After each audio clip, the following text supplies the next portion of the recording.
All right, we're going to go ahead and start. I know I have some people who went to the other school because that's normally where we are. But thank you everyone for being here today. We hope that this is helpful information. We are live streaming. Live streaming tonight, and we'll provide all of this for folks who will miss today's meeting. Today's meeting is really an extension of the other information that we have given before. We felt that if we allowed for more time on wildfire hazard mitigation, that it would be helpful for the community. So that's why we're doing this very special topic meeting tonight here in Lahaina. And we'll be taking questions from folks here at the very end. I do want to acknowledge Councilmember Tamara Paulton is here in the back with us this evening. Thank you for being here, Councilmember. As a reminder, anytime we gather, we like to encourage folks to make use of our mental health care resources. Please take care of yourself. There are so many things that can happen for all of us in our community, so we are always of concern. I want you to know that. You can find any of this information with that QR code or on mauirecovers.org. So tonight you're going to hear from Maui Emergency Management Agency about their current efforts with hazard mitigation. Hawaiian Electric is here to also provide information. They've been doing a really good job going out into the community. They've done tons of community workshops and meeting information. So we thought we'd bring them along just to continue to talk about wildfire mitigation and all hazards in a very complete kind of way, so you can make well-informed decisions for yourself, your homes, and your family. Our fire chief is here with us tonight, Chief Brad Ventura and his team. They'll be presenting. Oh, you can give fire chief an applause. He's like, oh, shucks. Thank you, chief and team, for being here. We had Chief Otsubo at the last community meeting, a couple of community meetings before. He did a really good job talking about the work that the fire department is doing. He had so many questions. We wanted to make sure we gave, again, a little bit more time to him. And so they're back with us tonight. And we invited our partner from Hawaii Wildfire Management Organization, HWMO. They are the folks we go to set up a fire-wise community. Fabulous nonprofit organizations based out of Hawaii Island, but now they have a team here on Maui. We absolutely want folks to listen to what it takes to be a fire-wise community. Coming up, as a reminder, we've been announcing this, so, just so you know, because it's always interesting when something happens and people go, I never know. So again, next week, starting next week, the workshops will begin. This is the Lahaina Town Commercial Area Street Connectivity and Mobility Workshops and Open House. It's a long sentence to say, go to share your ideas and your thoughts about what you would like the streets of Front Street area, that commercial district area, to look like. So please attend. They've done a great job of setting up a lot of opportunities. And then, of course, our community meeting will begin again on July 2nd. So tonight, we're going to bring up Kona Davis. Before I do, I just want to acknowledge today, because I have all of you here, we did begin the transfer operations from Oluwalu over to the permanent site. We were there very early this morning to watch how it unfolded, kept an eye on how it's going. Driving back in again to Lahaina today, I saw the traffic, and I just have to tell you folks, I aloha you for your patience and your tolerance in the months ahead. This is not an easy operation. It was flowing pretty steady. And if you make accommodations in time, of course at 4 o'clock, 4:30, it's going to be busy. Our trucks are going at the speed limit, and it seemed to be going well outside of the normal busy times. So just keep that in mind. I hear people are, posting or just like, criticizing it, but today was day one. And again, I'm going to ask everybody to be patient with us. This is an important, critical step in our recovery efforts for Lahaina Town. All right, I'm going to bring up Kona Davis, who is the Operations Coordination Section Chief. Very long title, but really great work. from Maui Emergency Management Agency. We want to thank him for being here because he has worked all through yesterday, last night, and today on the Kahikinui fire. So we appreciate our friends from MEMA and Fire Department here this evening to continue with tonight's meeting and be available for questions later. Kona?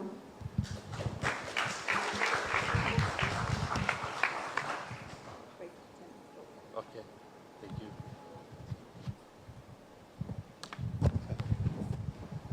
Aloha mai kako. I'm Kono Davis with MEMA.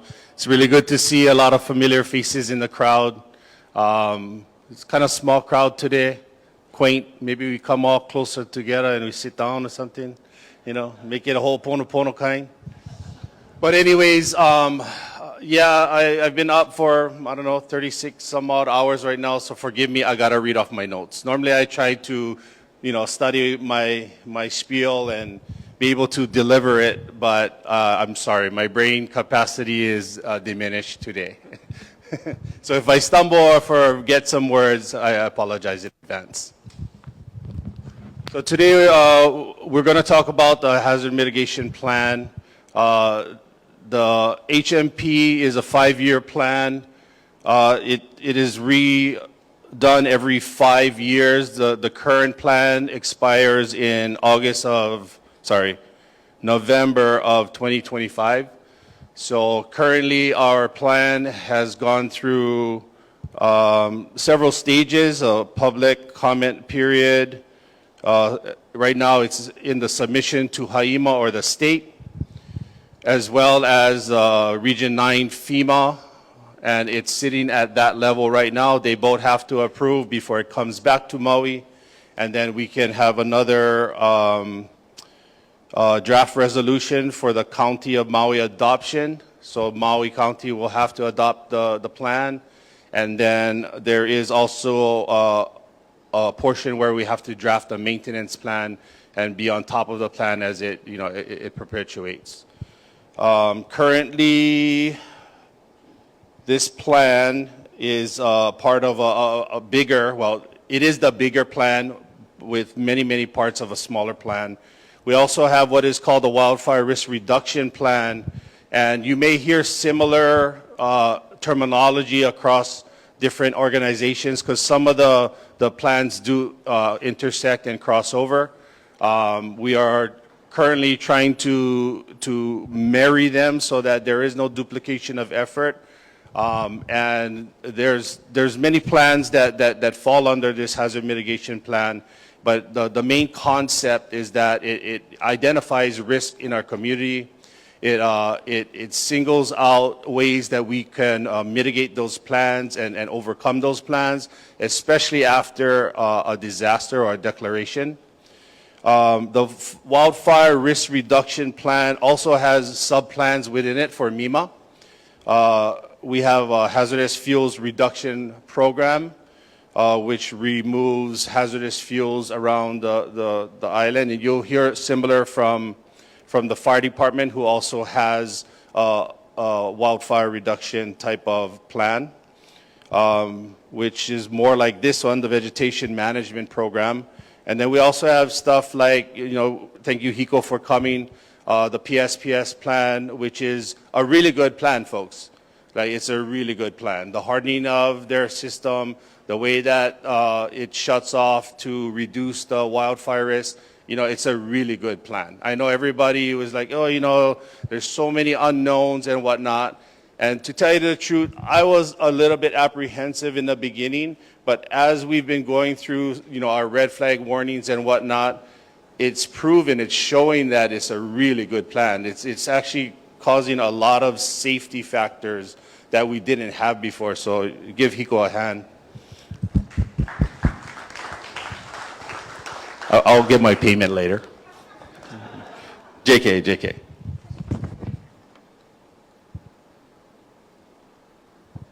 So funding, there's several different ways that we fund these programs. These programs do not come out of the taxpayers' money or the county budget. We get federal funding. The first one that I want to talk about is HMGP, or the Hazard Mitigation Grant Program.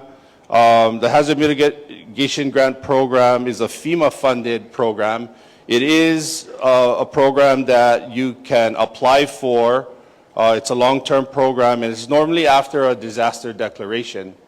The Hazard Mitigation Grant Program also allows us to attach it to our hazard mitigation plan, and we can create steps to accomplish the goals that we set forth in those plans.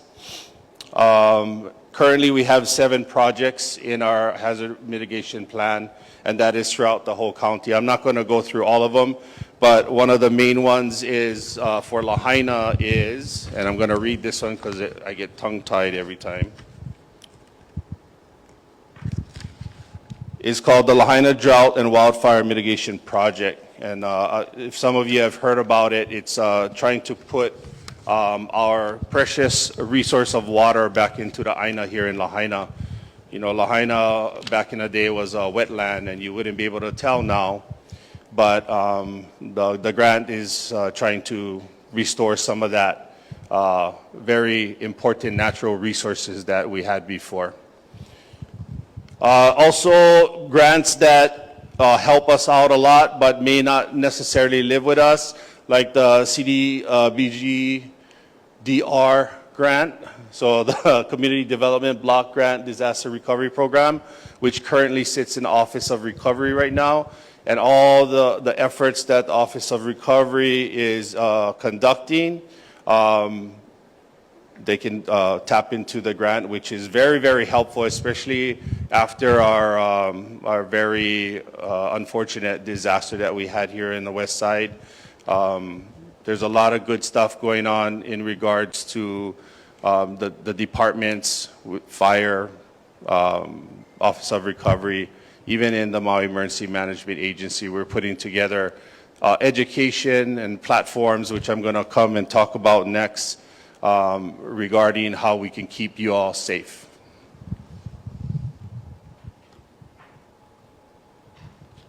So speaking of one of our newest programs, Genesis, I spoke on this the last time I was up at Lahaina Intermediate. This platform here only works if you download the program. We can't send you alert through Genesis if you don't download it. So we highly suggest, we have our staff in the back there. We have all the QR codes on those banners. We highly suggest that you download the program. It is still a work in progress. We are new at it. We are constantly training on it and trying to find ways to improve it.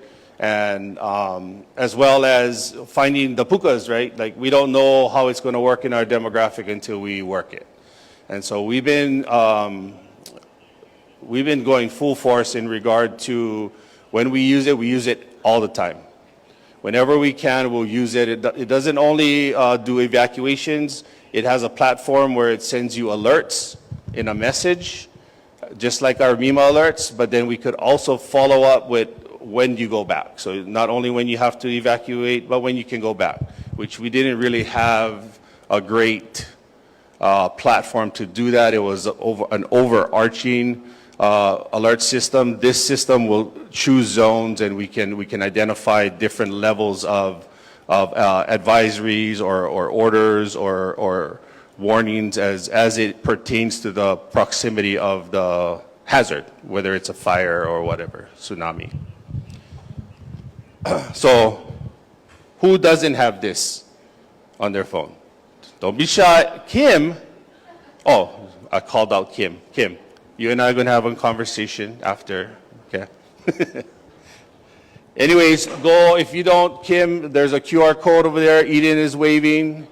She will help you whenever you want, during our speeches or after. We'll be here for a little bit. Little bit of a video. I don't know how to play it, but try this. Life in Maui County is beautiful, but we know how quickly nature can change. When emergencies happen, every second counts. To help keep you safe, the County of Maui is introducing the Genesis Protect evacuation app. With Genesis Protect, you'll receive instant alerts, detailed evacuation, and up-to-date safety information right at your fingertips. Stay prepared, stay safe, Stay connected with Genesis Protect. Visit mauicounty.gov/Genesis for details on how to download the Genesis app. Sound like we're at the movies, yeah, or something. I wish I could deliver the speech like that. I cannot. But yeah, go ahead and download the app, please. It's very important on how we can reach you in case of an emergency. So coupled with our Genesis app, we also have another very, very important tool called Lazarus AI. And this is artificial intelligence software that allows us to model all different types of scenarios, road blockages,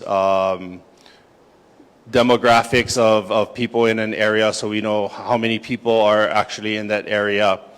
We can add, we can take away people, so like if there's an area that there's a lot of tourists, we can add a higher number and it'll model up for us how long it'll take all those people to get out of a particular area. The really cool part right now is we are leaning on a hazard mitigation. Chris, tell me the Protect grant. What is it again? Post-fire grant. So the HMGP, which is Hazard Mitigation Program grant, there's a post-fire grant with that also tagged on to our Lahaina fire, which allowed us to have some money to be able to acquire this technology. Not only the technology, but we're going to bring the professionals here, the ones that designed the program, and they're going to come and they're going to model our entire county. They're going to entire the whole county. I mean, South Maui, Central, Upcountry, North, West Maui, East Maui, Lanai City, and Kaunakakai, Molokai. So they're going to be here for several months on the island, just making sure that all the roads that they see is what it is. So early on when we were doing the Genesis evac or the Genesis Protect, we noticed that like HP Alani or Honoapi Lani Highway was 2 lanes, right? It showed 2 lanes on the program. And so we had to add in the data to make it accurate so it would become 4 lanes.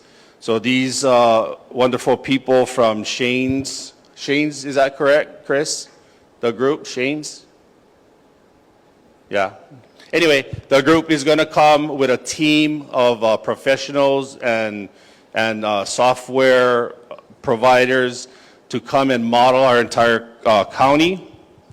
And it's going to be really good because, I don't know where the clicker went, because when we try to do it, it's like, we don't know the program as well as the people that designed it. So bring them in and, let's just get it done right off the bat. So Maui is in dire need of having this information available, not only because we're going to be prepared for the next one, but to ease the angst and the anxiety that's happened from the last one.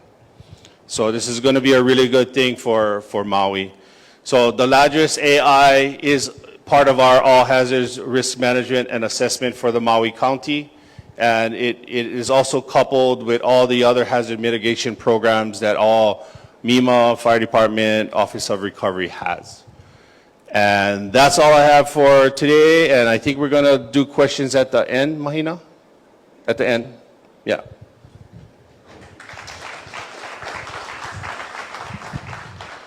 Thank you, Kono. And he's a retired fire battalion chief himself, so we're very fortunate. Retired. So we took over from MEMA. Tired and retired. Thank you, Kono. We'll take questions at the very end. Up next will be Hawaiian Electric Company to share information. I do want to tell you, we get asked often about the different apps, and more recently because of the Kahikinui fire that happened. So there's Watch Duty, which some of you folks use, and then there's the Genesis Protect. Genesis Protect is instructional, like get out, you're in the zone, do something now. It's very action-oriented. Watch Duty will give you a level of awareness. Where is the fire? Where is it active? So just know that those are 2 different things. It doesn't hurt to have as much information at your tips so that you can make informed decisions. Can I have Mark Asano? Oh, right here. He's so far away, he's in front of me. Okay, good evening, everyone. Mark Asano from Hawaiian Electric. So today I wanted to focus on our wildfire mitigation plans. Kono kind of touched on it, but maybe focus more on some of the hardening efforts that we plan to do in the community. First, at the beginning of this year in January, we did file an updated wildfire safety strategy in January with the Public Utilities Commission. So right now that document is under review, and the commission later this year will decide to approve it or make modifications to it. But our number one objective in that plan was, of course, to reduce the risk of wildfire and ignition from our electric utility infrastructure. So as sort of the foundational part of that plan is this idea of collective approach. So there's a lot of folks and groups that need to work together to reduce the risk, and that's why we work closely with all of our partners like MEMA and the fire department. So when we talk about wildfire risk, there's ignitions, there's land management, fire suppression, as well as fuels. So all of those parts of the puzzle need to kind of work together to ensure that we really do reduce risk so we don't have any more catastrophic wildfires. Let's see. As part of that strategy, there's 4 main areas or pillars that we focused on. So one of them is hardening, which I'll talk about in more detail today. So that has to do with upgrading our infrastructure. Another part is situational awareness. So you may have heard us talk about weather stations and cameras that we've put up to improve situational awareness. So we did a lot of work on that last year, and we're continuing to put up more cameras and weather stations over the next few years. Operational practices. So Kono talked about our PSPS program. That's one of the primary elements.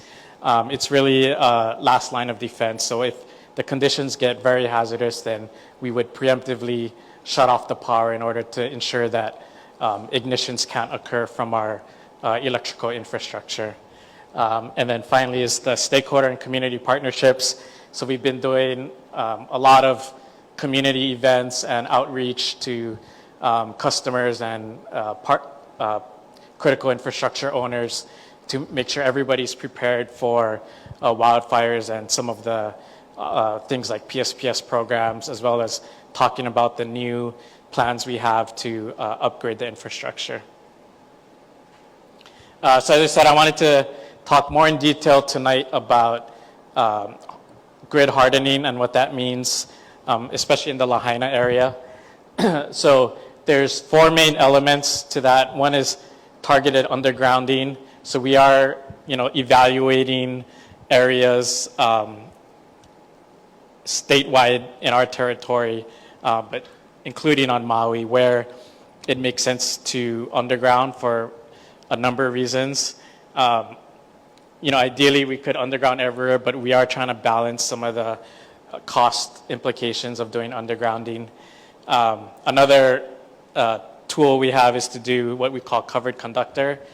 So right now you'll see a lot of our overhead lines, they're bare wires, but we can replace that with conductors that are covered, and that also helps reduce the risk of ignitions or sparks coming from our infrastructure. And then also transmission hardening. That's where some of the major transmission lines, so for West Maui, you'll see 2 lines kind of running from Ma'alaya. They start at Ma'alaya Power Plant and they run along the mountain into Lahaina. There's actually 3 lines running up to Lahaina, and then 2 more that go out towards Napili. So looking at those lines specifically to try to harden those with stronger poles. And then specifically looking at ingress and egress routes. So we've been working with folks like Hawaii Wildfire Management Organization and the county agencies to help identify some of this ingress and egress routes where we can do even more to harden those areas in order to make sure that they can withstand higher winds. So on undergrounding, initially we're going to start with 2 miles in Lahaina. So we're evaluating sort of all the different areas in Lahaina where we have infrastructure, and then we're going to kind of work with the community on that and look for 2 miles where we can underground. Longer term, we plan to do more, but we are going to be doing more comprehensive analysis to figure out what the true cost would be to underground more areas. There's a lot of factors that can influence the cost, so we want to do more analysis on that before we come out with more undergrounding plans. What I talked about was with covered conductor. Over the next 3 years or so, we plan to do about, I think, 36 miles of covered conductor across the island.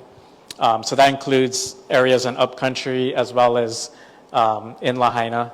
So those projects will be happening over the next few years. And so when we do covered conductor, that doesn't involve putting in stronger poles, as well as the covered conductor I talked about, where it does reduce the risk of sparks occurring. The next is transmission hardening. So typically you'll see the transmission lines, they're on taller poles than the ones that run through the neighborhood. So as I mentioned, you'll see them, they run along through Oluwalu and Laniopoko coming into Lahaina, and then they run through Lahaina town. This picture on the left or on the right, is some of the initial transmission we put back up after the August events. So we did replace those with steel poles, which are much stronger or can be much stronger than previously.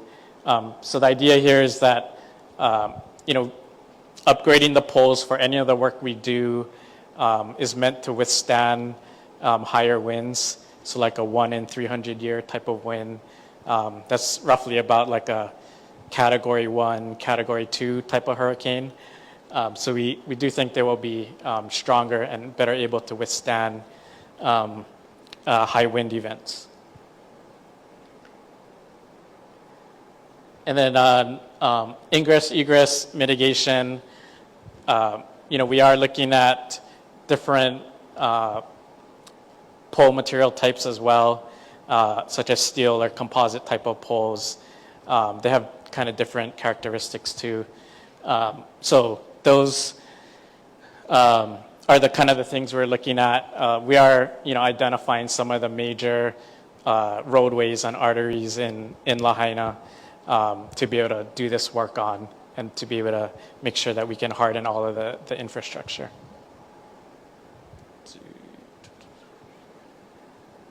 Some of the other work that has been ongoing and will continue to do over the next couple of years is just replacing other equipment, so deteriorated poles.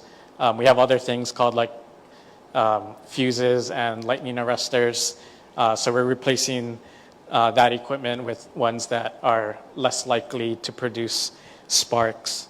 And then also other reconductoring of other lines that may be more brittle to make sure we can put stronger wire back up. And then I think that's my last slide, so after we can answer questions.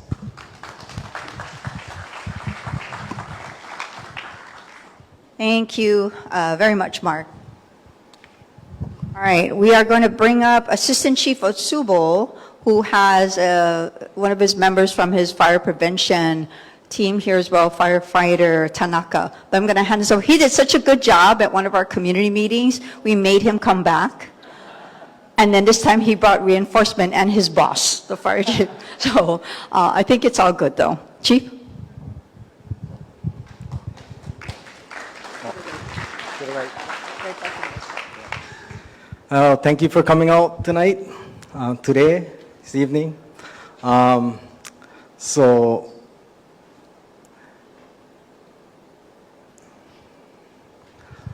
I brought firefighter Nick Tanaka. He's our public education specialist, and he does this every day. I don't. But I'm going to share with you. Last time I had notes. This time, I'm just going to make things up. So what is the fire department doing? After the fires, we worked together with Hawaii Wildfire Management Organization, National Fire Protection Association, and they brought in a class called ASIP, an ASIP training, Assessing Structure Ignition Potential. In that class, we learned how structures ignite when there's brush fires and wildfire.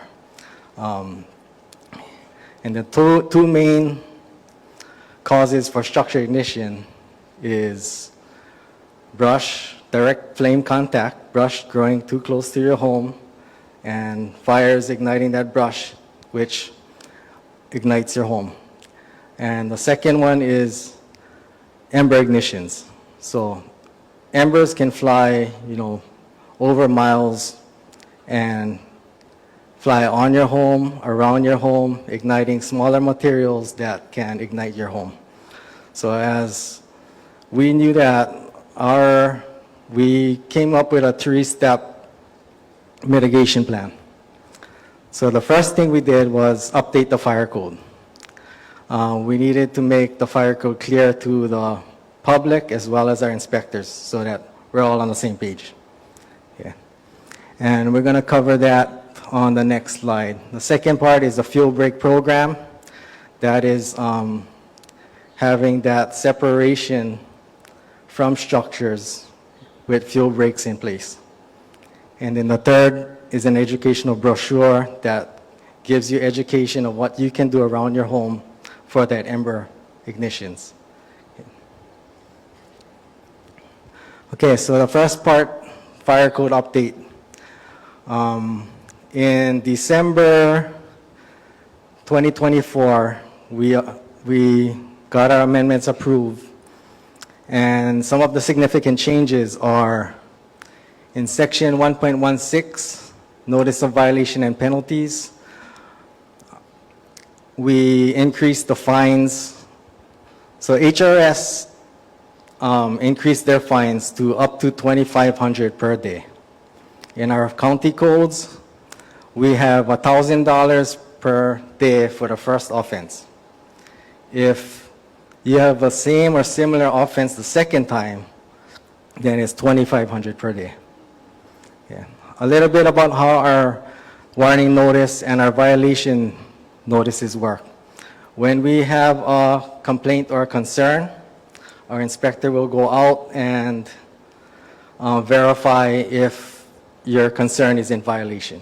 If it is in violation, they're going to send a warning letter, warning notice. After they send the warning letter, you'll have 30 days to comply. Okay. So if you communicate with the inspector and you are showing progress, that inspector can extend that 30 days. Yeah. But after that 30 days, if nothing is done, a warning letter, a notice of violation letter was sent. And then that's kind of the same process. They give you have 30 more days to try and cut that, fix that violation. If the violation is not fixed within 30 days after the notice of violation, then the fines start. So we also have county vendors that we hire to clear the land, and we add that recovery fee to the daily fine. Okay. Moving on, section 1013.23, clearance of vegetation. So in the old code, the code says that you need to have clearance from 30 to 100 feet. So some people didn't know, would it be 30, would it be 50, is it 75, is it 100? We didn't have anything, so this time we tried to clear that up in our codes. Okay. The first part was clearance of vegetation from structures. So all structures will require clearance from brush.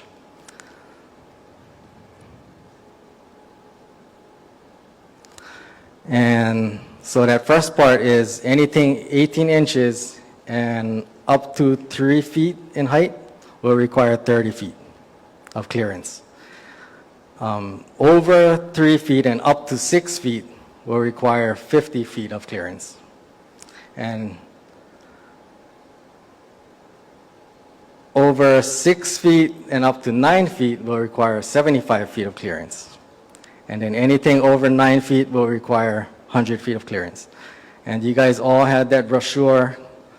Well, most of you, it went to every home and PO box. It shows those distances. And Nick is going to cover more about that. Second part is fuel breaks. So when in large vacant lands, half an acre or more,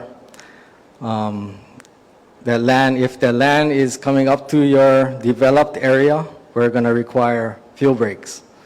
So that one only has two different clearances, 50 feet and 100 feet.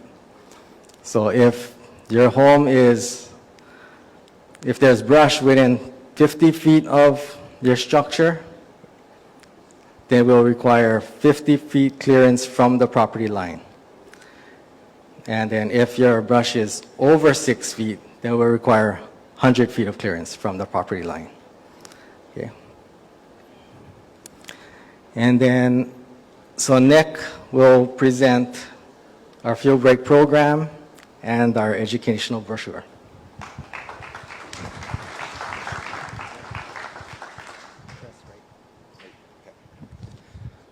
Aloha kako. Yeah, so Nick Tanaka, I'm the public education specialist, and yeah, I do this almost every day. So it sounds like it's a lot of information, and it's one of the reasons that we've created the brochures, mailing it out to all of the houses, and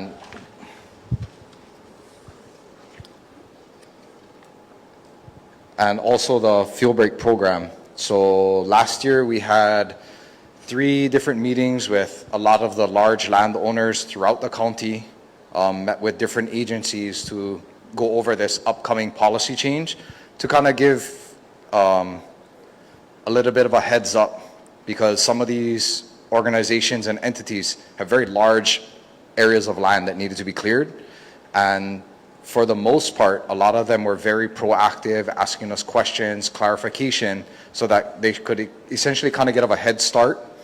And then, like Chief was saying, we sent out a letter basically letting them know, hey, our inspections are going to be coming up. So 100 different properties were notified, large landowner properties were notified of this fuel break program, and we actually already started our inspections this month. And for the west side, I just looked at our spreadsheet today, so for the west side we're about 50% of the way through those inspections for that fuel break, so we're making good progress on that. So how we came up with that was trying to determine the areas that were essentially a greater risk based on many different factors: vegetation, fuel loads, proximity to structures, neighborhoods, and in partnership with HWMO, and our GIS team with the county, we put together a map to try and identify these areas that we wanted to focus on and create this initial set of fuel breaks. And then the areas are basically set up where we're going to be doing annual inspections. So basically all of these landowners got a nice letter, map of the areas that they needed to clear, and then they essentially know that June, July, we're going to be coming through and inspecting And essentially what we should be seeing every single time is it's already cleared and we shouldn't have to essentially send them any warning letters at this point. This is one example of one of our fuel break areas up in Ka'anapali. So you can see that bright red, yeah? So 100-foot fuel break running along the back of that neighborhood, yeah? And that is 100 feet from property line, okay? So it's kind of two parts of responsibility. One part of that responsibility is going to be the large landowner with that fuel break from the property line, and then also upon the homeowner, because if we have these fuel breaks created and someone still has really tall brush in their backyard and that ember comes from 2 miles away and lands in that brush next to their house still has a potential to burn. Yeah? So it's kind of everybody taking responsibility for managing our risk. The educational brochure, so hopefully almost everybody got these nice orange brochures that we worked really hard on. Yeah, sounds all right. Okay, so some of our fire code stuff is actually pictured right there. Yeah, so those distances, as well as this one portion right here where it talks about proximity of trees to roof line. And that's actually a really important piece because of the fact that trees and branches overhanging roofs are a really big hazard as far as structural ignition, because the leaf litter, right, the leaves, all the leaves and dried stuff from the trees or branches falling onto a roof creates that fuel load on top of a structure, which is a much higher risk for ignition. And then it has checklists, tips, also has informational links to our website and HWMO, and to give you guys, more information and other resources that are available. This is the blown up version. So you can see on the left where it has that grass heights and the different distances, and then that bottom corner where it has that 5 foot, yeah, that clarification, that 5 foot from roof line. This is a good zone graphic, and that's basically giving us the big picture when it comes to prevention of fire around our own home and how to keep our own home safe, and starting really right at that, especially that first 0 to 5 feet around our home.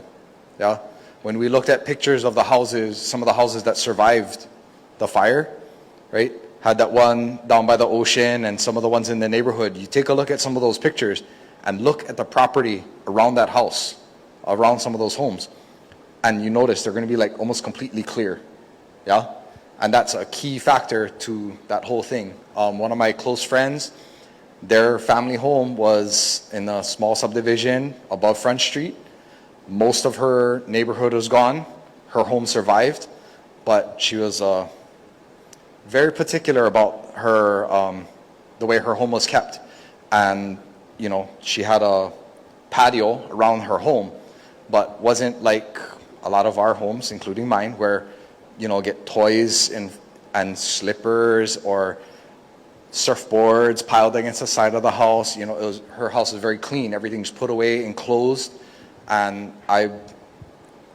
after a lot of the studies and classes and information that we've seen, having that essentially kind of good general housekeeping around your structure is what helps prevent that transmission of fire.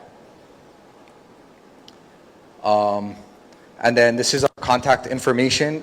Should anybody have any questions, you have a area that you're very concerned about or you think is a possible violation, yeah, our email and phone number.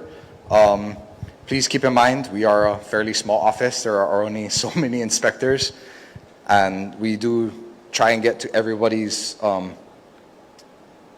as in a timely manner as possible. I do have a couple things.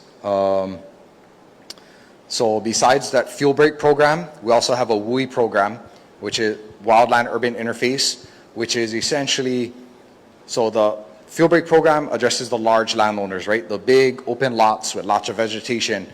The WUI program helps address those neighborhoods that abut those larger landowners, yeah? And that's where our partnership with HWMO really comes in handy, because they help people go through the FireWise program and get them through that process to help educate all these neighborhoods on, is really how to keep them safe and prepared for wildfire. Yeah. So we will go out and inspect, talk to the neighborhoods, and there's some people here that have been through different parts of the program, and we do come out as a group with HWMO, Maui Fire, representatives from DOFA, and part of the process is that assessment of these communities and neighborhoods to help address their concerns and really get them prepared for wildfire. And then just a quick one, this closing parts. We do get a lot of calls and questions. Some of the most frequently asked questions to our office is definition of brush. What is brush? What are we talking about? So biggest thing is brush is essentially stuff you didn't plant, naturally occurring, whether it's natural or invasive or otherwise. You didn't plant it, it's already growing there. That's brush. Yeah. If you planted it and you maintain it well, we consider that ornamental. Yeah. So brush is our primary fire concern, and that includes mainly one tree, which is haulekoa. Yeah. So a lot of the grasses and brush, but also haulekoa as well.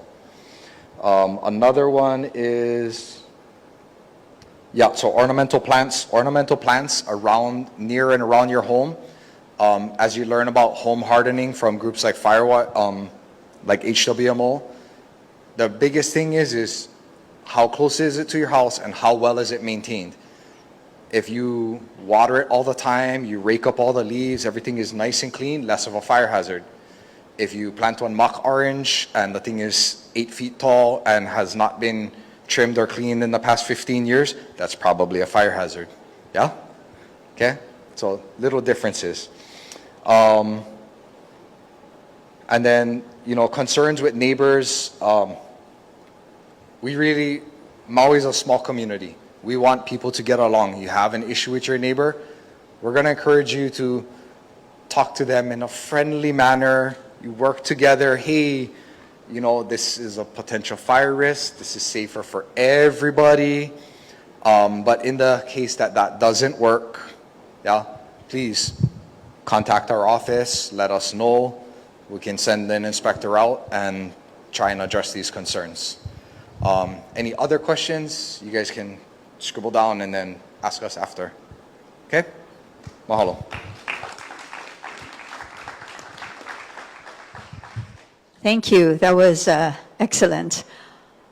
Up next is going to be our community's newest best friend.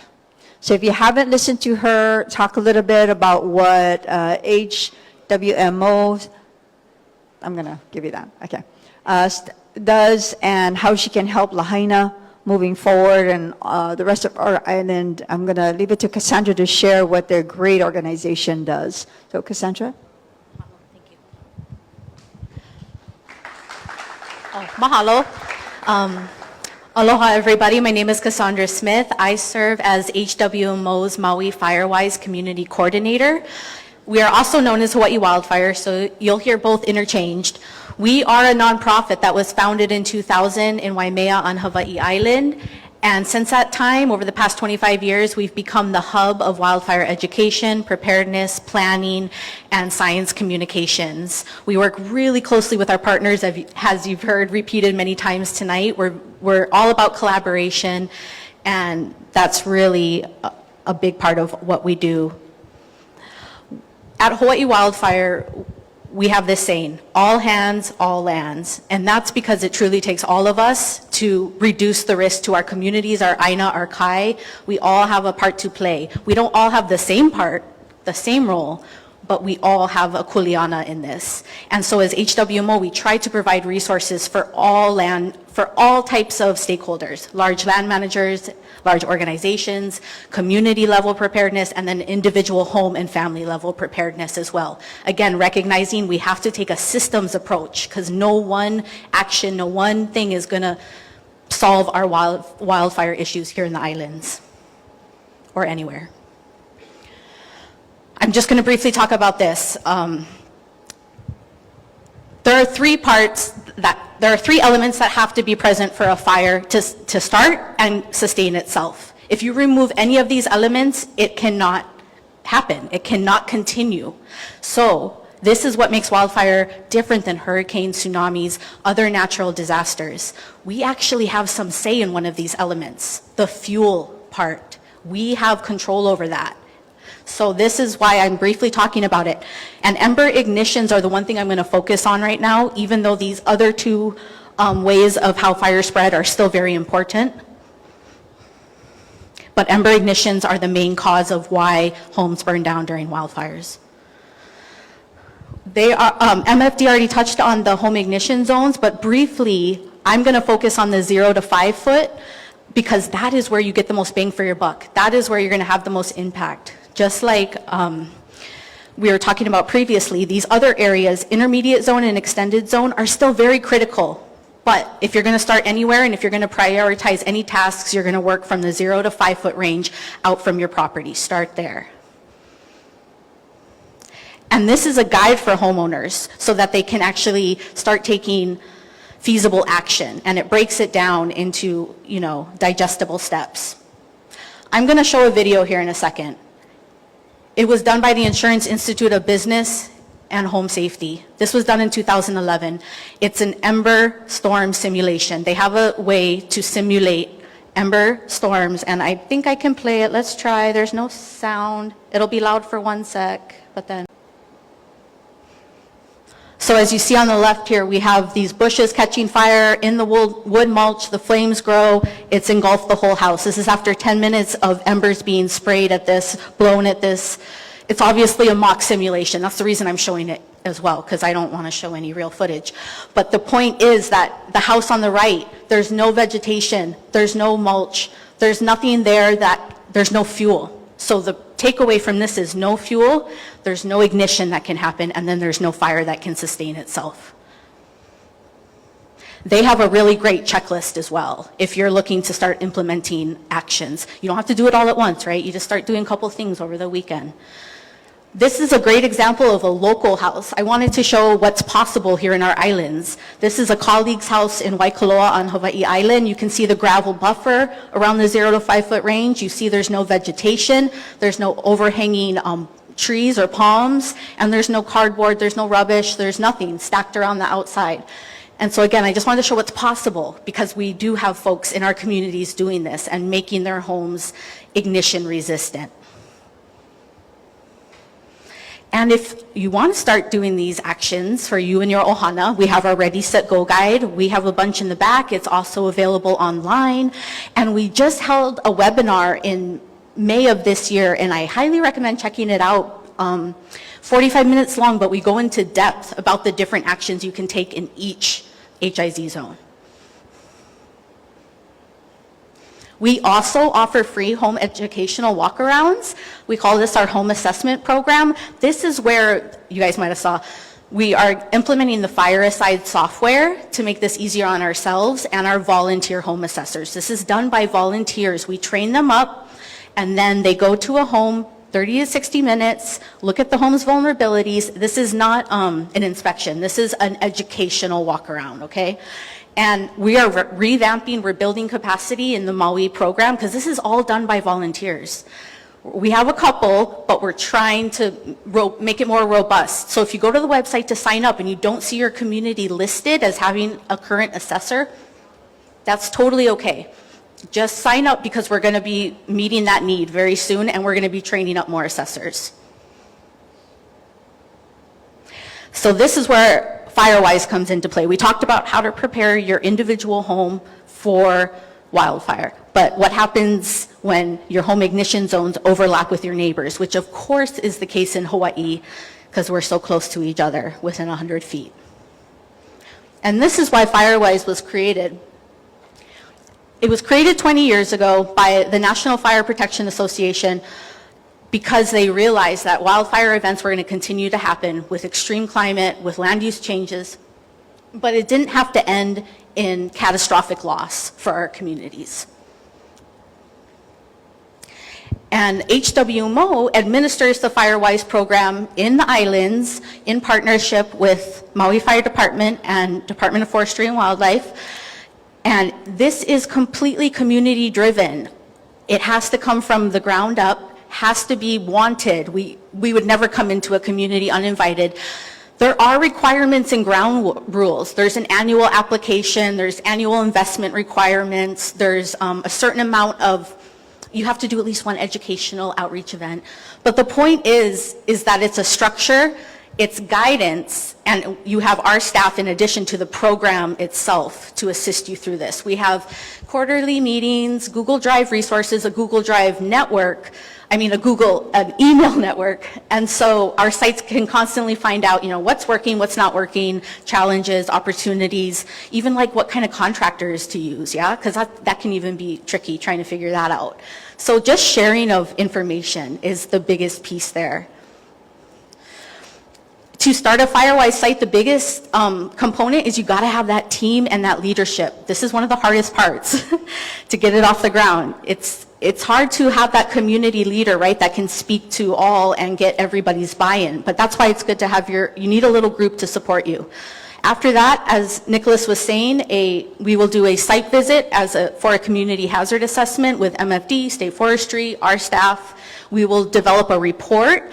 Based on that report, there will be a 3-year action plan created by the community. And then you start making, those those risk reduction investments through education or through doing actual mitigation work, fuels reduction work.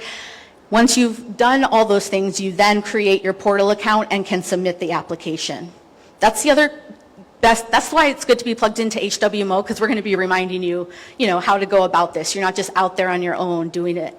And we really do provide a lot of great resources. This is what the portal looks like. I wanted to put this up there because this is a part that intimidates some folks. I don't want this to discourage anyone. It's just about collecting data, inputting it. I get it. Nobody likes paperwork. Everyone's sick of paperwork. But if you can find somebody in your community to just keep track of some of this stuff and to be in charge of it, it's going to save so much time and effort. And also, you guys are already doing this work. A lot of mitigation work is already happening. It's just a matter of documenting it. We have over 35 sites. There's one missing from the list. Papakolea on Oahu just became official. And then here on Maui, we have 9 recognized sites and 5 going through the process. Molokai, we have Paneolohale, and we have 2 up-and-coming sites that are just starting, a couple DHHL sites out there. These are some examples of what's possible, and like the application, FireWise, gives legitimacy. It gives you leverage. It can even be used as match if you want to go after bigger grants in the future, all your investment time. But this is the meat of it. This is where the work and the engagement with community is what it's all about. So we've seen communities do firescaping demos with native plants, fire-resistant plants. We had funds this past May to do common area hazardous fuels reduction work that our FireWise sites were able to propose projects for. Then they would be approved and we would provide funding for a contractor. We also see green waste dumpsters as a really good way to get engagement, educate the community. You can have your sign up as to why that dumpster is there and available. I know green waste disposal is expensive and can be a pain if you live far away, so that's a good way to get folks interested. And community volunteer work days. Not every community has capacity for this, of course. We're all in different levels of where we're at, but it is possible if you already have a volunteer base to just get stuff going with them and get the rest of the community involved because they're going to see what you guys are doing. Kaleo the Pueo's our mascot up there in the corner. This is just a really brief announcement before I wrap up. We're going to be doing a webinar for this new construction guide that's coming out. It was done in partnership with Headwaters Economics. They have this guide that it's going to present information on either if you want to build a home or retrofit a home, what construction materials and techniques can be used that will reduce those ignition potentials. And so keep an eye out on our social media handles. We have at Hawaii Wildfire, and then also FireWise at hawaiiwildfire.org is our team email. My email is right there. And then the QR code is for our newsletter, and we'll definitely be announcing when that construction guide comes out via this newsletter as well. All right. Thank you so much, everyone, for your time. Thank you, Cassandra. We so want our communities to be fire-wise. I want to make sure you know that this is recorded. So tonight's meeting will be kept on the mauirecovers.org site, so you can go back and look up information.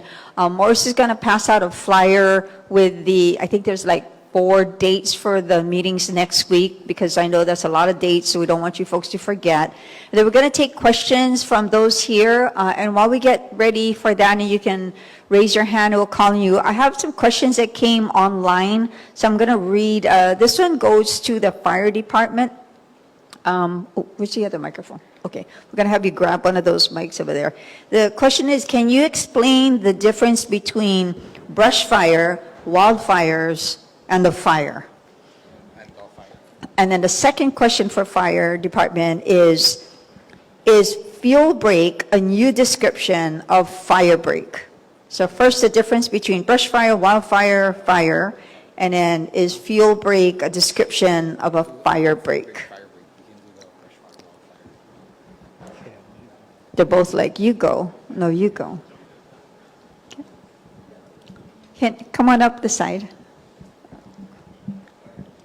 What's the first question?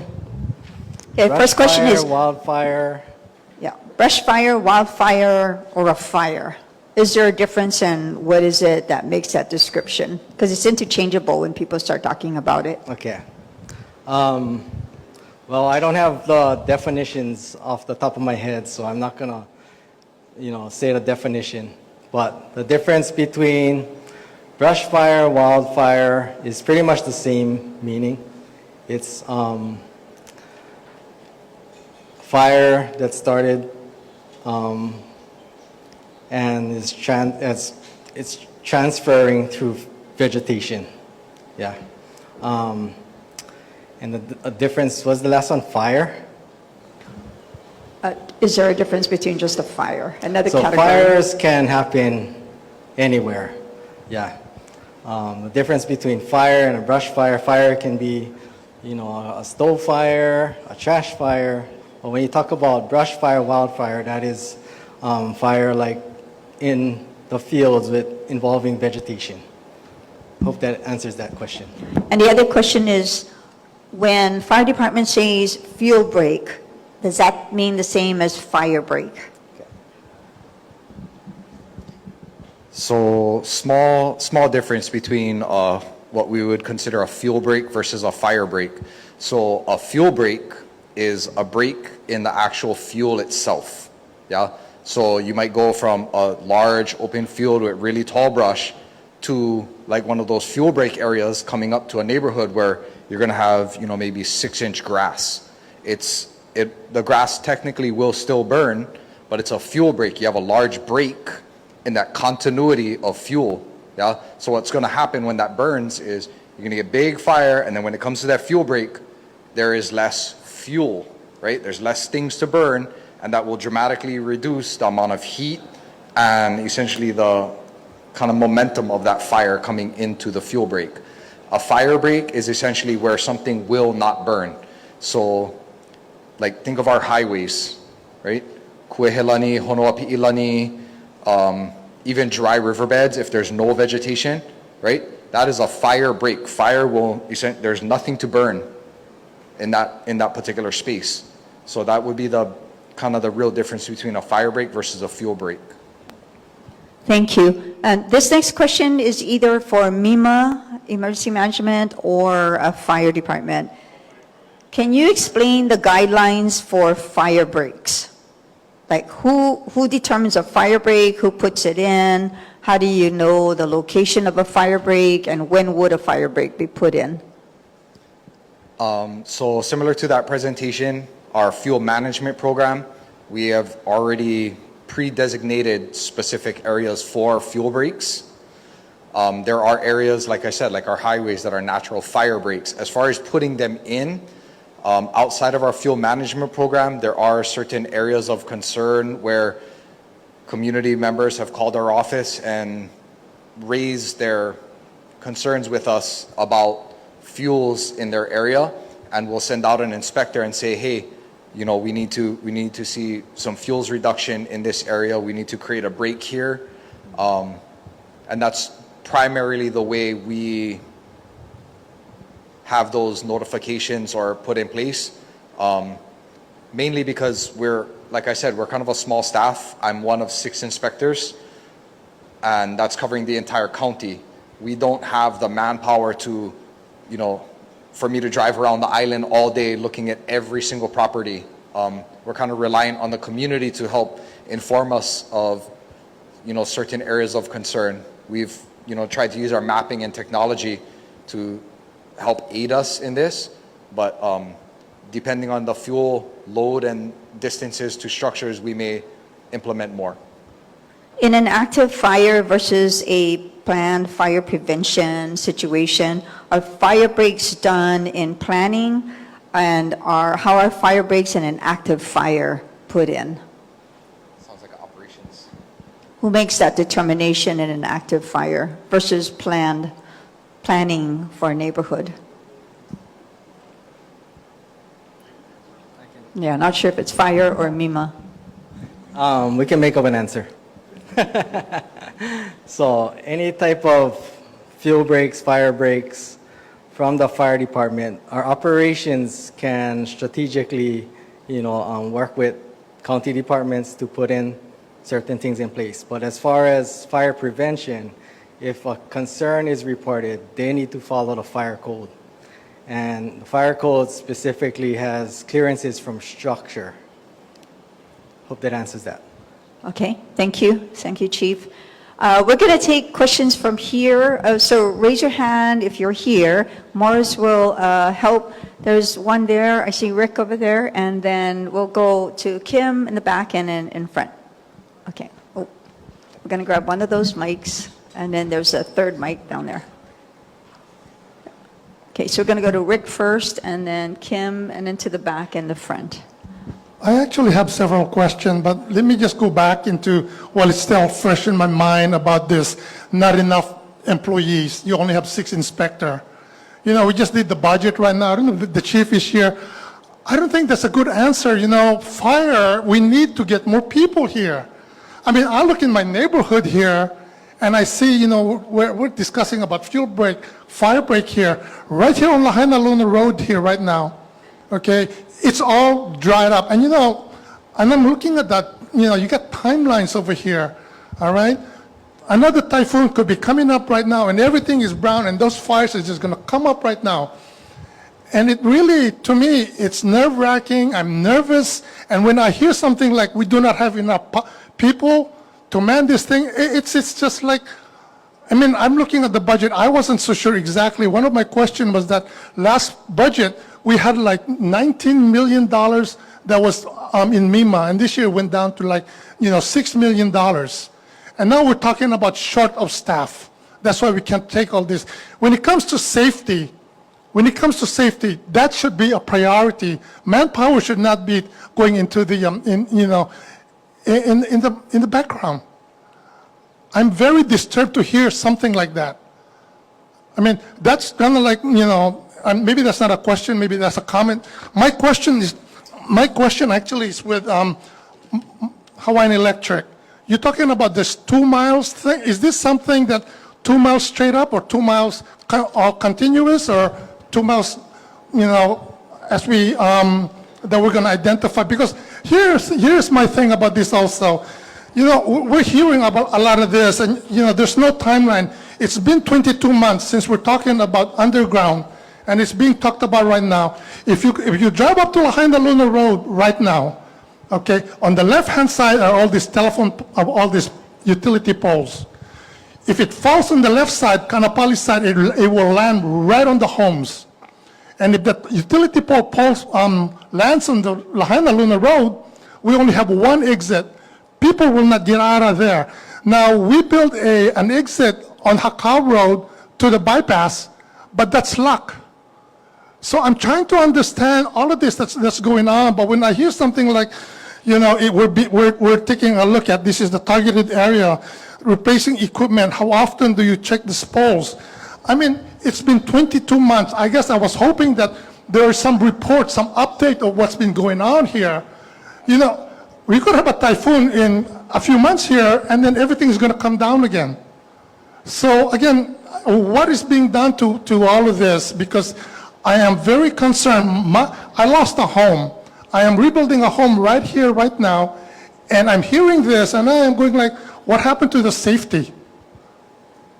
Anyway, I can go on and on, but I'm just very, very concerned about what I'm hearing right now, because it seems to me that it's a work in progress, which I'm okay with. But 22 months later, and you're telling us that we're looking into this? That should have been looked up a long time ago.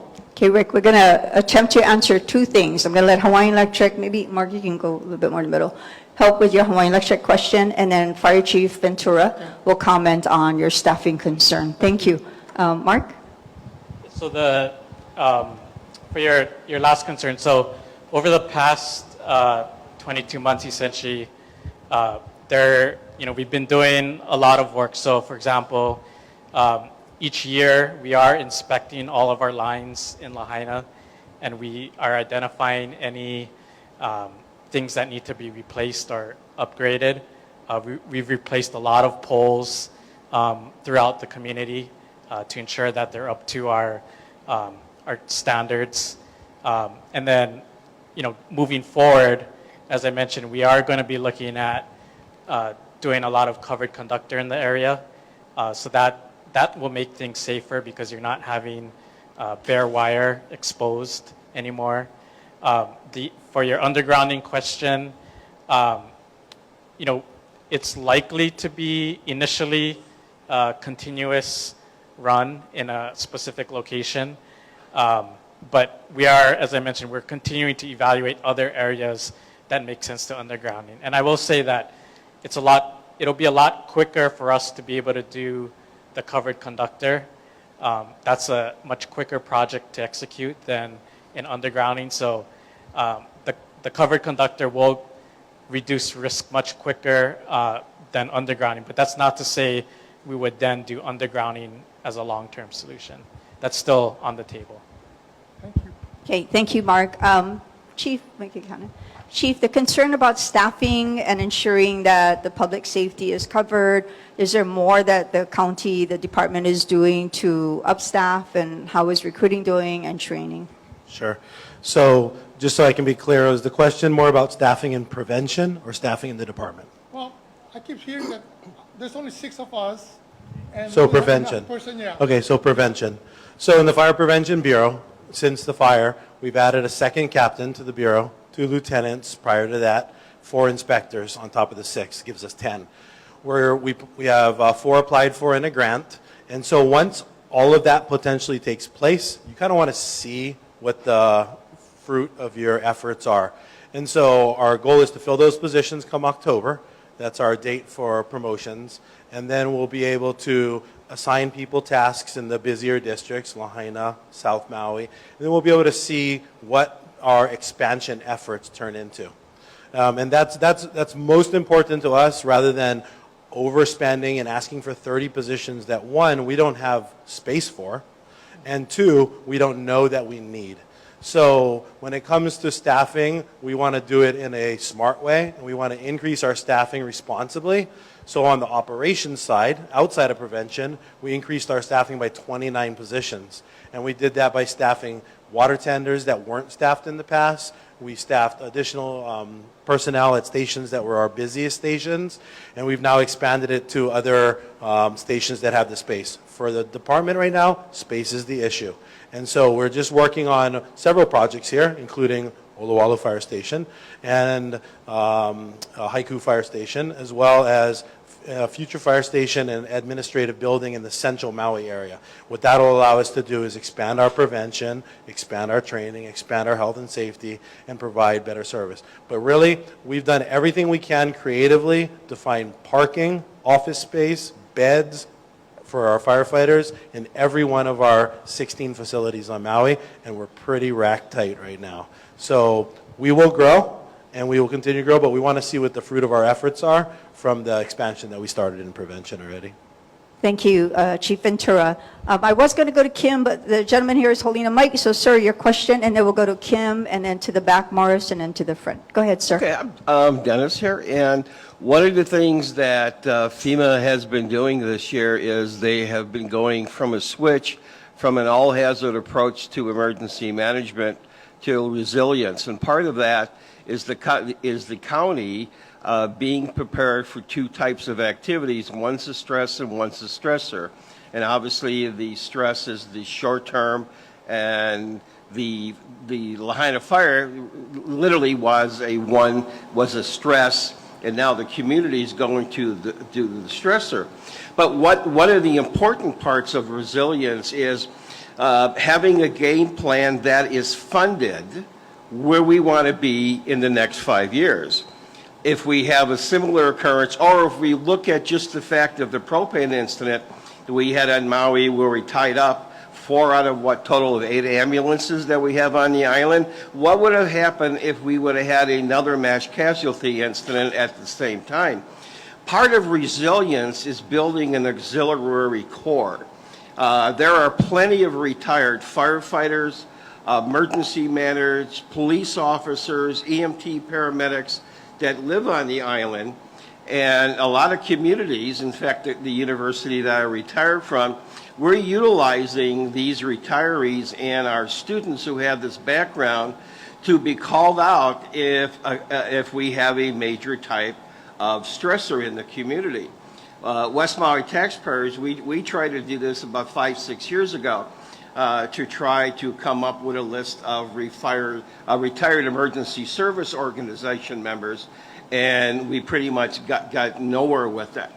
But that is a group of individuals that are highly trained, and just because you retired and you pumped a fire engine for 20 years in Chicago doesn't mean you don't have the expertise to do a background position.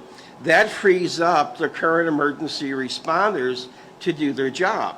So that is part of resilience, which is the new FEMA game plan, or the other part is whole community response. And I think Sir, do you have a question? I know my they want to question ask questions. is that something that we are looking to build into our emergency plans here on Maui? Okay, thank you for that information. Morris will go over to Kim over there in the black shirt. Which one? Yeah, in the other black shirt. I'm sorry. Oh, hang on. I think, did you want to respond to that? I could. So, Okay, come on up. so you're absolutely right, sir. Kono, come up a little bit. You're absolutely right, sir. There are a lot of qualified individuals on the island that that can put an effort to move forward and create capacity and allow our community to be more resilient. We are actively, the entire county is actively doing that right now. So I'm a retired firefighter. I'm in MEMA now, using my skill sets that I've had from my previous career into this one because of the wildfire. So we are actively doing that now. We're also looking into what is called a reserve corps. And so these are retirees that have skill sets that will not be working full-time. So when we do have the surge, or when we do have the impact that goes beyond our capacity, they come into play. So what you said is actually happening currently. Yeah. You're welcome. Thank you, Kono. Great idea and good response. Go ahead, Kim, your question. Okay, Kono, thanks for singling me out for not having the app. My sister-in-law is watching online, and she's giving me a hard time. She says, I have the app. Anyway, my question is for Mark Asano, kind of following up what Rick Navis said. I know the thing that's going to be asked of me is that the 2 miles of underground lines, is that just a random number? Is it budget constraints? Why only 2 miles of underground lines? Yeah, the initial 2 miles that we identified is going to be partly funded by the federal grant that we received last year. So that was the funding available in the grant for that work. But as I said, we're continuing to, we did commit to having a more comprehensive undergrounding plan once we do further analysis. And then we'll have to go back and work with the Public Utilities Commission for additional funds to do more undergrounding. So it's budget constraints. Otherwise, we could do more. Yeah, at this time, right, yeah. The other question that's going to be asked of me, I appreciate you doing the steel or composite poles, but what about replacing all of our wooden poles with steel or composite? I mean, third world countries have metal poles. You're talking about like every pole on the island, or? I'm talking on the west side where we side. have the problem. Yeah. Yeah. So the steel and composite poles, there are,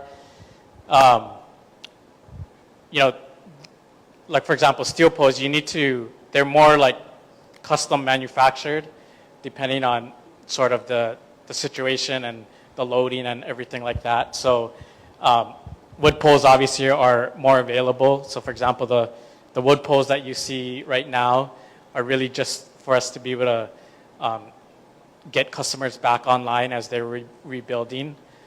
So longer term, we are looking at other plans. As I said, most of the critical lines that we see, the top priority lines, we are going to be doing these hardening and covered conductor projects, which could have composite and steel poles. Thank you, Kim. Morris, the woman in the blue, right behind him, and then up here in front. Up here in front, and then we'll go in the back. Yeah, go ahead. Oh, hello. I'm Sherilyn. I'm from Mihinihina area. And just to kind of piggyback on what you said, I would like for our community to be more together. And I feel like, I don't know, I'm a psychiatric nurse practitioner, so a lot of my patients are from Lahaina. So if anyone needs help, I'm here. But so I've done a lot of crying with my patients and talking to my patients about losing their homes and loved ones and so forth for the last almost 2 years now. I'm seeing a therapist myself because it's been so horrible. But thank you, Gordon, for coming to my house. I watched a webinar a couple months ago on the fire mitigation, and that really opened up my eyes to what we can do to protect our homes and our neighbors.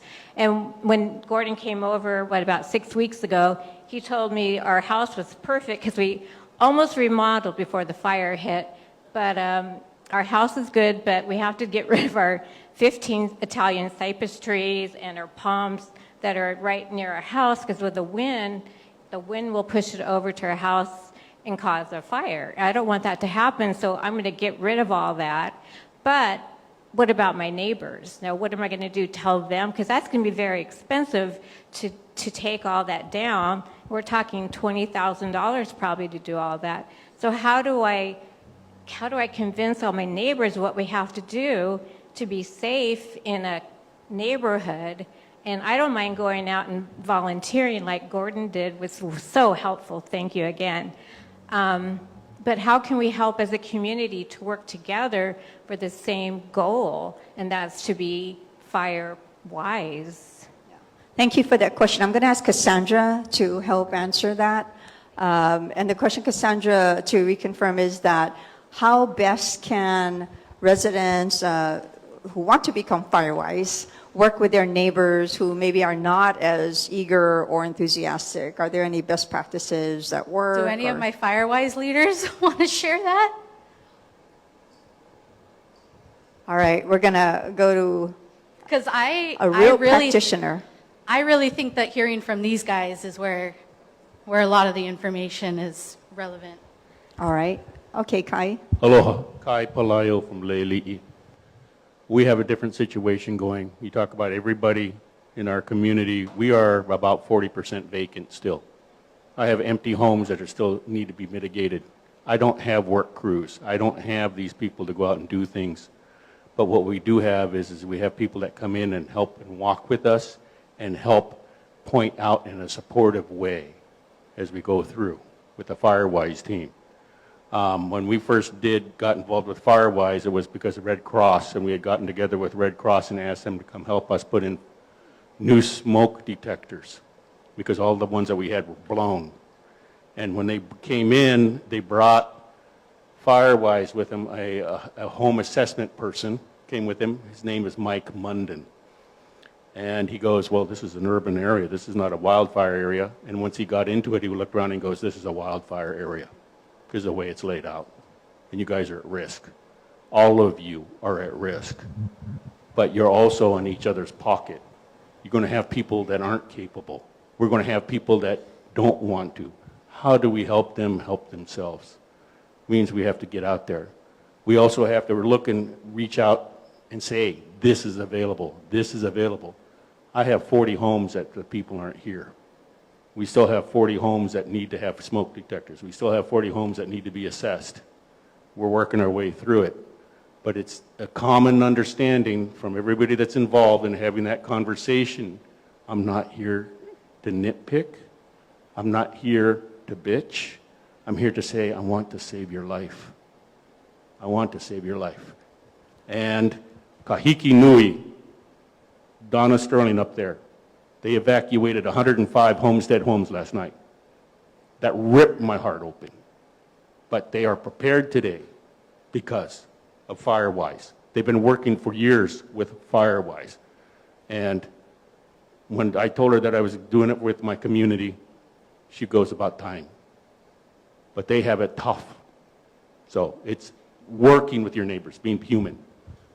Gordon, you want to say it? Thank you, Kai. We're going to go to the back there. I'm sorry. Thank you for your patience. And then Morris, and then we'll come back up to the front. Go ahead, council member. Oh, thank you. I just wanted to ask a question relating to Rick's point about the 6 fire inspectors. Is there interdepartment training going on, like with Public Works and Parks and Recreation, regarding this bills that we passed last December? I just was at Lahaina Aquatic Center. It looks like it's getting really close to the levels where they should be trimming things and whatnot. And then there's, just driving around on all the county properties, I'm not sure the trees are up to the 5-foot standards. And if we only have the 6 fire inspectors, if all of our departments that manage property were made aware of this, had it in the break room or something, and were given the resources to address the issue, then we could multiply that 6 by those departments that take care of county lands. That's great. Thank you. I think we lost the other mic. Oh, here it comes. We'll have Maui Fire. Cassandra. Cassandra, please bring the mic back up here. Thank you.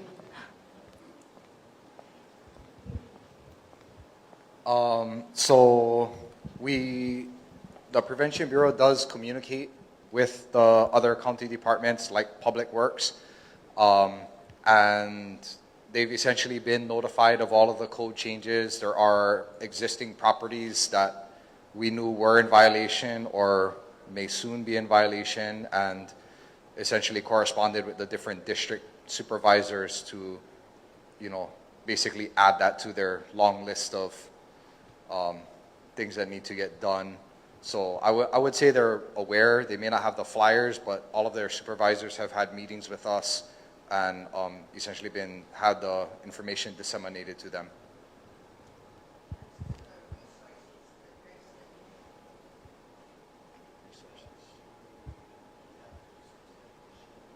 Oh. Could you repeat the question then? So regarding the resources for the county departments, I don't know, what kind of resources are we? Oh, is this just specifically for like equipment and? Manpower.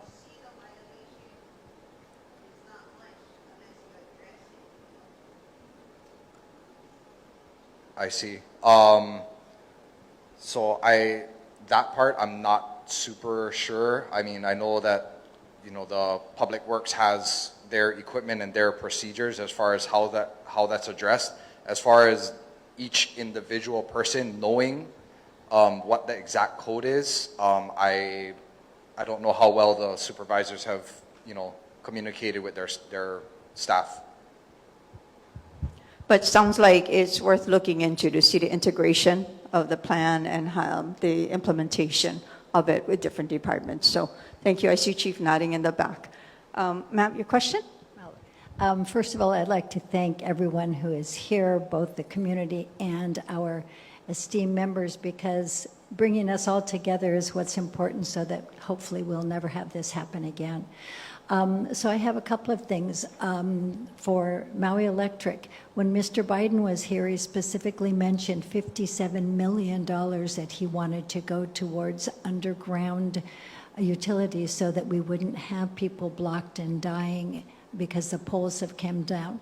I live at Launiapoco, and I had 102-mile-an-hour winds at my home. If you have poles that are tested to 105 miles an hour, if the next one's worse, then we're all in trouble. So how are you addressing the 57 million, please, and the fact that those poles are only rated to 105 miles an hour? Mark? So I believe the 57 million that President Biden referred to was part of the DOE grant that we received last year. So all of those funds are being used statewide in our highest risk areas on each island to address a number of things. So, for example, there's a lot of choices that have to be made because you can do a few miles with that money of undergrounding or do a lot more things that give you, some risk reduction. So those are some of the hard choices that we work through. We've reviewed our plans with the Public Utilities Commission. They've allowed us to move forward with some of this work. So it's really about balancing all of the choices that we can. We understand the community's feedback about undergrounding, and we are seriously considering those options. But the things that I presented and that we're really moving forward are things that we can do quickly and while still reducing risk. And so that's what we're planning to do over the next 3 years. Longer term, there's other things that we are looking at, such as undergrounding. Did you have a second question? I did, Okay, go thank ahead.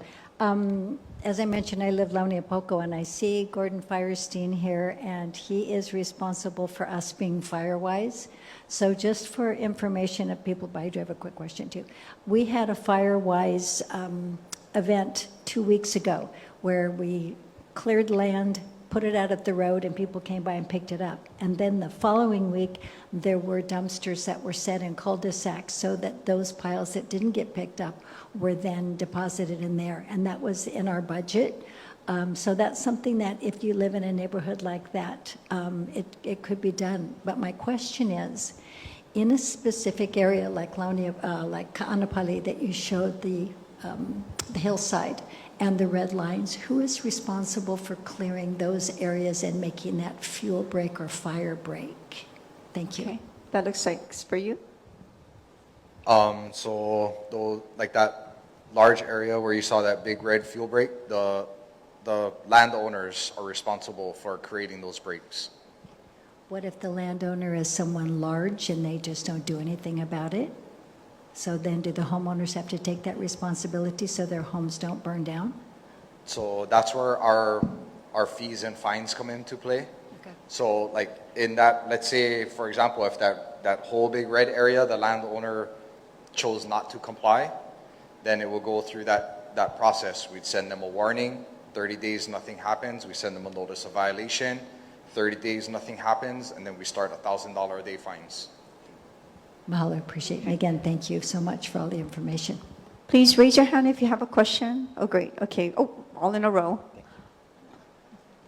You can each pass the microphone next to each other. Thank you.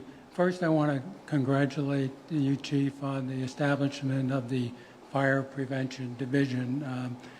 Associations have been trying to deal with these major landowners for years now, and we finally have some teeth, the county behind it, to get some action on it, so thank you for that. Hawaiian Electric, I listened to the presentation. It's nice that there's going to be 2 miles of underground, but it's indicated for 26 and 27. I think there's no sense of urgency in trying to get these things done, and I would ask you to go back to your company, your board, and convey to them that we had a fire in 2018 and then again in 2023, major fires. And we're going to have it again if people don't get going on some of these actions that you have planned. It sounds like they're in your long-term plan. They should be in your short-term plan.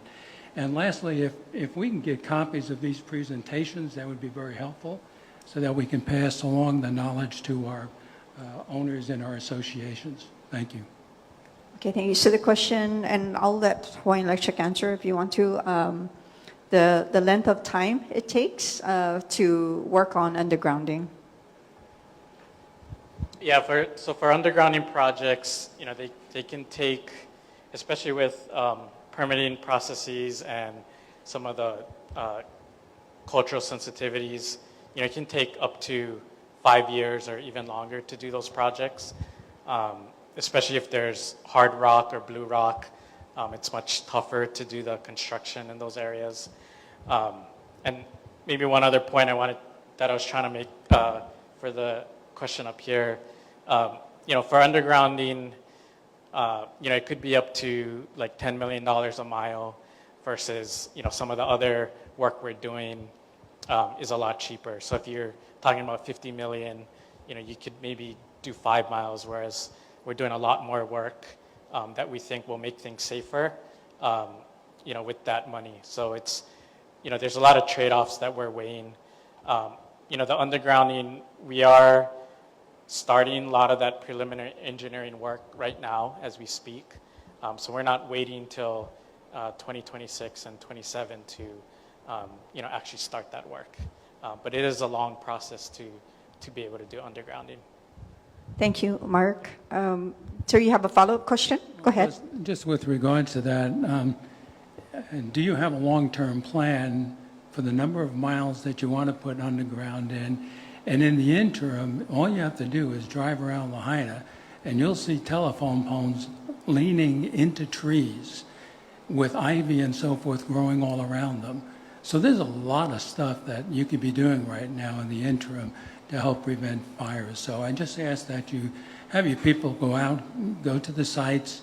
I think through the fire prevention, some more of these things are going to be identified, but there's still a hell of a lot of work that needs to be done. Thank you. Thank you, sir. Ma'am, your question? Hello, I'm Linda Manderscheid, and I live in the Kaanapali Golf Estates. I'm a Firewise resident leader, and we've had our assessment. We've had our manager of the estates send out letters to residents that had infractions, and some of the people have cleaned them up already. So thank you. We appreciate that hazard assessment, and it helped a lot.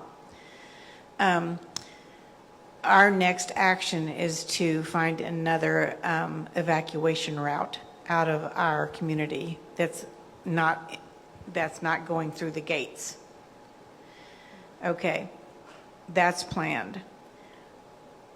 I hear through the grapevine, you know, the main post office road, whatever that is, maybe that's going to be punched out, you know, to the bypass to get us in and out of here. Airport Road, Airport Beach Road, that maybe is going to be punched out so that we have another access road to get in and out of here. What is the escape plan for an evacuation route? Is there anything that's been updated? Thank you. We're going to call either on MEMA or Office of Recovery, and they're both trying to look at each other. Okay, Kono's in the back, and this is John Smith, the administrator of our Office of Recovery, joining us as well. Looks like he's... All right, we're going to have John help answer with that question. Sounds like Kono's actively working. Yeah, Kono. Yeah. So your question is about connecting routes and making everyone safer in terms of being able to get in and out. So Office of Recovery is actively working with the Department of Public Works on a number of connections. We've presented some of them at community meetings in the past, and some of them are actually shown on our long-term recovery plan now. In terms of the specifics for the area you're talking, can you remind me of Right through the post office. Pukalili? Oh, okay. The road that is, would be south, that sits south of the main post office. I've heard that that is That's going to be opened up. Leali'i Parkway is one of them, right? Leali'i? I don't know what that is. Yeah, that's one of them. The double road that goes up towards the neighborhood. Okay. Yeah. So when will that be open? Well, the timing of that, we'll have to work with the State Department of Transportation and the housing projects that go up there. Originally, it was intended to go up to serve that community that's to be built above. So we'll work. I'll get back to you on the timing of that after we talk to the State Department of Transportation. That road is available now if there's an emergency, though. So those gates can be opened and access can be made today. There's a road up by Lahaina Luna, right up here for the, if there's a fire, for the high schoolers to get out. How do the rest of us get out other than one way? Well, if in an emergency, those roads are made to be opened. So, and we work with these guys. So, any sort of emergency that happens that's related to a fire, those kinds of things are opened up. They're not closed down. They're only closed down to local traffic, and you can't, run on that land without having access to it. But they all have a plan. They all have the keys to the gates, and if they don't have keys, they're pretty good at breaking locks. I've seen that firsthand. So all of those roads are there for a reason for emergency access right now. They're just not open unless they're needed to be open. Airport Beach Road, is Airport that going to Beach, be I'm a open? little Pukalii. Okay. I know the names of them, but I don't know. Okay. Yeah. Pukalii is another one, and there are longer term plans to connect across through there. And actually, that's closer to where the bypass will come out. I'd have to get back to you on the timing of that one as well. But we are aware of it, and we are planning all of those transportation improvements across the board. Are we talking 6 months, a year, 3 years? Well, What are you thinking? It all happens in stages. So first is the road there to start with. If the road's there and there's a gate there, that means that gate can be open for emergencies. If the road's not there and the connection needs to be made, that's the next part of it. And then as far as public access goes, that goes along with the development that the road's tied to. So if the development comes above there, then that road has to be open for safety for that neighborhood that's there. Thank you. And when we say we'll get back to you, essentially when questions like this come up, we take a look at them and include them in our monthly Lahaina community meetings, or we bring together topics like what we did tonight, specific, so that we can consolidate all those questions. Sir, your question? Hi, I just want to start with thanking everybody who's come out today, spend their time to inform us what they've done so far to help the community. I specialize in IoT. For third grade level, this is sensors that can transmit and receive data.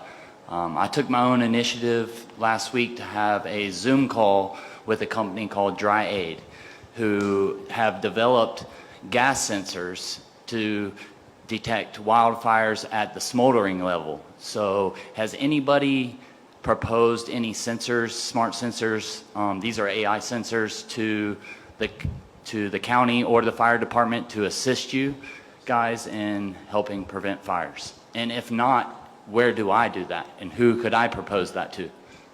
Great question. So we have deployed in South Maui and in West Maui N5 sensors. So you can look that up online if you want a little bit of data. Basically, they're doing similar work. They are they're in strings and they're on various infrastructure, not always on power poles. Okay. And so they're in strings along the, we picked areas that were further away from the stations because it's going to take us longer to get out there. Right. So those are the areas that were chosen. Now, I'll tell you about the experience with them. It's not good. The reason I say that is because they need to be in line with the smoke or the smoldering. And so what's happening a lot of times is the fire is burning with the wind this way, and the sensors are around the homes to protect the homes, but it's not picking up the direction of the smoke. So 911 is beating them tremendously by like half an hour sometimes. Can I speak on this? So this company specializes in this. They use AI as well, and they have autonomous drones that come with the package as well. So they can, if there is an alert, the drones use infrared and cameras and can be deployed autonomously and then send the feed to you or MEMA without sending a person out right away. So maybe they're using the wrong sensors. Maybe. Sounds like it's something you're working on. Sounds like something that's in development and on its way out.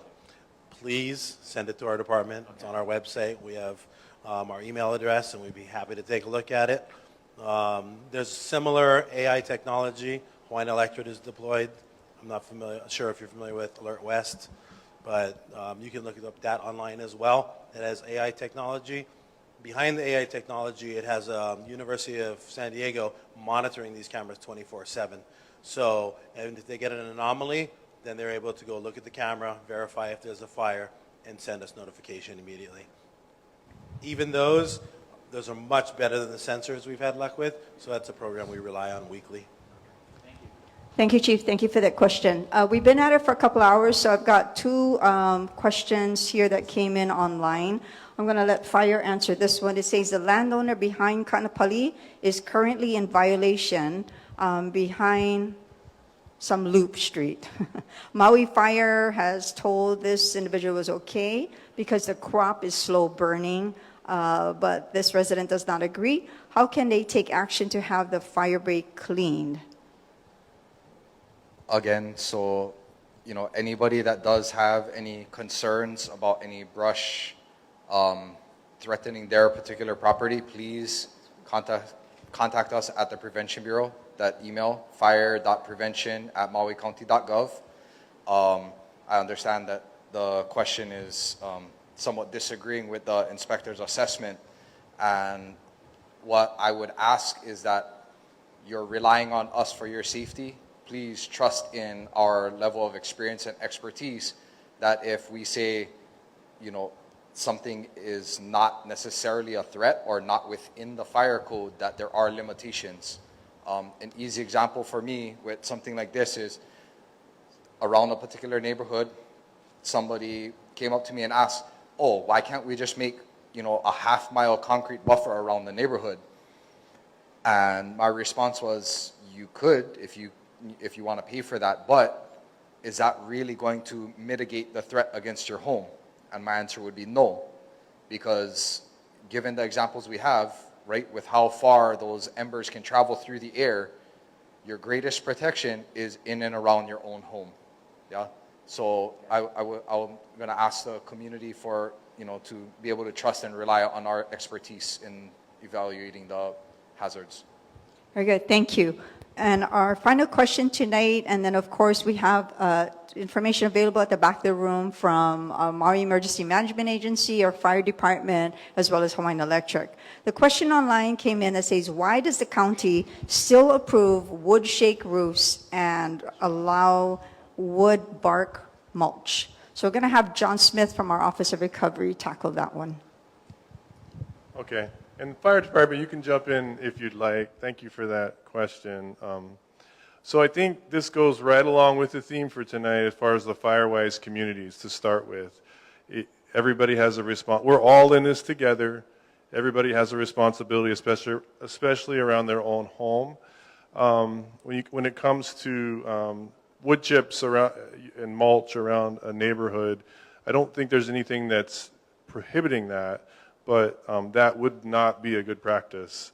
And that's something that we, when you talk about rules versus suggestions, the Office of Recovery is actively working with all of the rule makers, right? Everybody that has a code role in the county. So we're working with the Department of Public Works, the Department of Planning, we're working with the Fire Department. All of those authorities all have to come together. And when you make a change like that, it's no longer a suggestion, it's obligatory, and then you have to manage that obligatory rule change. So lots of different approaches are being discussed tonight. That's a great one. That's a good suggestion. That's one for us to consider. What was the other part of the question? Same thing, wood bark mulch. Wood bark mulch. Why is that being And then what was allowed? the other one? Wood shake. Oh, the roofs. wood shakes. Yeah, I was talking about the mulch. The shakes is more on the roof, if you're not familiar with what a shake is. And yeah, I think in California that's been outlawed in some places, and that's something that we can consider. That's a building code issue. So that's something that the Department of Public Works would have to adopt separately in coordination with this holistic approach to a Firewise community. We are looking at those things. That one I'm not aware of being on the books, but it's something that we can consider. Chief, you want to Thank you, add? John.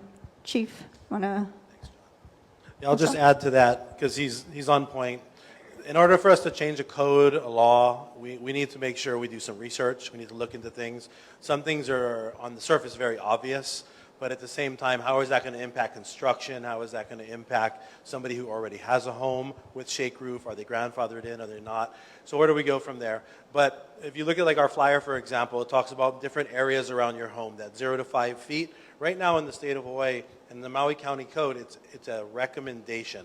So although it's best practice, we haven't adopted it as a county to be mandatory. Now, if we make 0 to 5 feet around every home, non-combustible material, that would mean mulch would go away, your tea leaf would go away, all of your crotons and everything would go away. So now you can see the challenge there, how many more inspectors we would need, because now we have to enforce this. Because what we're going to have is we're going to have every neighbor kind of calling it in that my neighbor hasn't done that 0 to 5 feet thing yet. And so it would be something that, just like our fire code, it goes all the way up to council, it's heard by the public, and then it's offered for public testimony before it's completely signed and sealed. That's where those things would go, and then the public would have an opportunity to say, that's not what we want to do. So like in California, they do have some jurisdictions that have a required 0 to 5 feet non-combustible area. We're not there yet. Should we get there? That's what, for the whole body to decide. Thanks. Thank you, Chief. Kono, did you have a? Yeah, one last thing, which I want to end on a good note. Warm, fuzzy feelings for everybody as you leave. So this guy I'm sitting next to right here, his name is Ronald DeMello. He's a retired deputy fire chief. He had a question, and he's very quiet, but I want him to ask his question.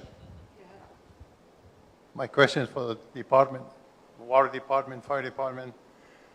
We had a problem that night, August 8th, no water. Is that problem solved? We'll have water the whole incident? I don't know if they did corrections with the fire department and the water department. Great question. So as far as the resolution of it, we're heading in that direction, and I'll give you a little bit of idea of how we're heading in that direction. So the hazard mitigation grant program that I talked about had 7 criteria that we were attacking. I used the one for Lahaina, which was the drought mitigation. But the priority number 1 out of that 7 is called emergency generators for critical water infrastructure. I'm going to read it verbatim because I will not do it justice saying it out of my own head. So to mitigate water system outages, DWS will install permanent generators at 32 critical water infrastructure sites, including 12 groundwater production wells and 20 booster pump stations. The project will include the installation of permanent generators, generator connections, motor control center, electrical modifications, automatic transfer switches, sub-base diesel fuel tanks, and concrete slab pads. I have personally talked with the water department numerous times just because we were concerned about water and the availability of water. And we're getting really close to not having that happen again. Now, that doesn't mean that it won't, because there's other factors that could come into play. If an earthquake happens and a line gets broken underground, you know, we have no control over that. But I just want to end with, we're all working very diligently for you all in regards to a lot of things that you are bringing up. And I get the, you know, the concern, Rick. I hear you loud and clear, and we are trying our best to get capacity, seek funding, as well as work collaboratively together so we can create a more resilient and connected Maui Nui. Yeah. Thank you, Kono. I know Assistant Chief Otsubo has some closing comments, and I thank everyone for your patience here. Go ahead, Chief. I just wanted to add that if you want to be involved with helping out and volunteering, we're working together with HWMO. They're putting together a home assessor program. Right now, Maui has only like 3 volunteers. So if you want to be involved, you can give me your name. I can pass it along to them. You can email us, because we're all trying to build this program. So you can also email HWMO, and she has information to pass out later on. Thank you. Thank you, Chief.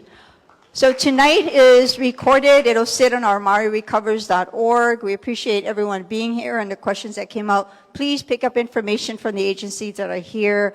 Drive safe, take care, and aloha.